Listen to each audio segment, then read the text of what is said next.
Solid ప్రిన్సిపల్స్లో చాలామంది developers భయపడే ఒక ప్రిన్సిపల్ ఉంది.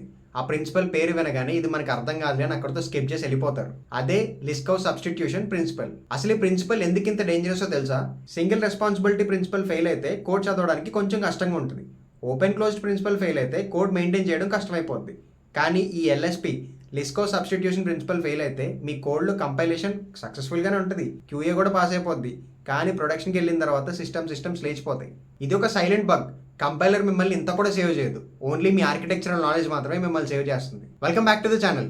ఈ వీడియోలో కాంప్లెక్స్ లిస్కో సబ్స్టిట్యూషన్ ప్రిన్సిపల్ని చాలా సింపుల్గా ఒక real time example, let's a payment gateway ఎగ్జాంపుల్తో ఎక్స్ప్లెయిన్ చేస్తా. ఈ వీడియో చూశాక మీరు అబ్బా ఇంత సింపుల్ కాన్సెప్ట్ ఇన్ని రోజులు అర్థం చేసుకోలేకపోయానా అని పక్కా అనుకుంటారు. Let's get into it. Okay, Liskov substitution principle main rule ఏంటి ఇప్పుడు చూద్దాం. If S is a subtype of T, then objects of type T may be replaced with objects of type S without altering any of the desirable properties of the program. వామ్మో, వింటుంటేనే నిద్ర వస్తుంది కదా. దీన్ని మనం సింపుల్గా decode చేద్దాం. సింపుల్గా చెప్పాలంటే ఒక పేరెంట్ క్లాస్ని తీసి దాని ప్లేస్లో చైల్డ్ క్లాస్ పెడితే సిస్టమ్ బ్రేక్ అవ్వకూడదు. ఇమాజిన్ మీ ఫాదర్ ఒక బిజినెస్ రన్ చేస్తున్నారు. ఆయన క్లయింట్స్కి ఒక ప్రామిస్ చేశారు, మీరు ఎప్పుడొచ్చినా మీకు మేము సర్వీస్ ఇస్తామని. రేపు ఆ బిజినెస్ని మీరు టేక్ ఓవర్ చేశారు. ఎవరైనా క్లయింట్ వస్తే లేదు నేను చేయను వెళ్ళిపోండి అని మీరు అనకూడదు కదా. ఎందుకంటే మీరు మీ ఫాదర్ ఇచ్చిన ప్రామిస్ని బ్రేక్ చేయకూడదు. ప్రోగ్రామింగ్లో కూడా అంతే. ఒక ఇంటర్ఫేస్ లేకపోతే బేస్ క్లాస్ ఒక మెథడ్ని డిఫైన్ చేస్తే దాని చైల్డ్ క్లాసెస్ అన్ని ఆ మెథడ్ని పక్కా ఎగ్జిక్యూట్ చేయాలి. మధ్యలో నా వల్ల కాదు అని ఎక్సెప్షన్ త్రో చేయకూడదు. అంతే, అదే Liskov substitution principle. Let's take a real time example. మనం ఒక స్విగ్గీకి కానీ జొమాటోకి కానీ పేమెంట్కి సంబంధించిన కోడ్ రాస్తున్నాం అనుకుందాం.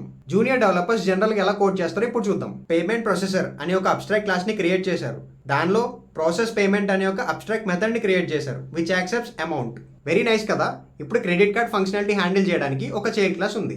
ఆ కోడ్ ఏంటంటే క్రెడిట్ కార్డ్ ప్రొసెసర్ అనే ఒక క్లాస్ పేమెంట్ ప్రొసెసర్ని ఎక్స్టెండ్ చేస్తుంది అండ్ ప్రాసెస్ పేమెంట్ అనే మెథడ్లో మన బిజినెస్ లాజిక్ ఉంటుంది.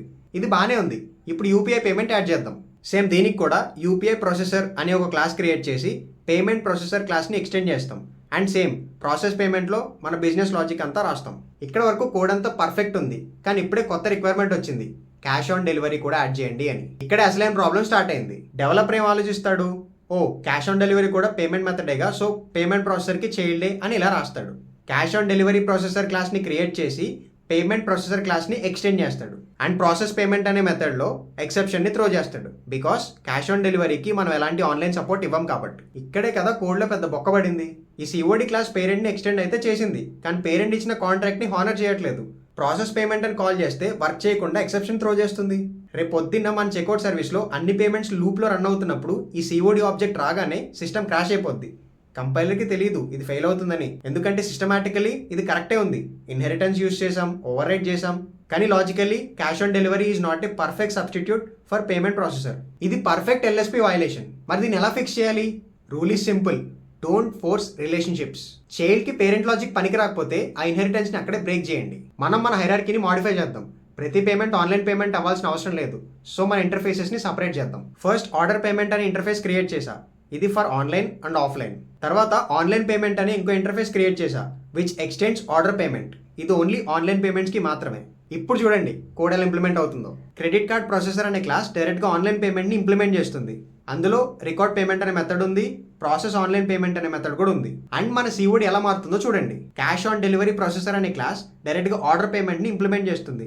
ఇందులో జస్ట్ రికార్డ్ పేమెంట్ అనే మెథడ్ మాత్రమే ఉంది.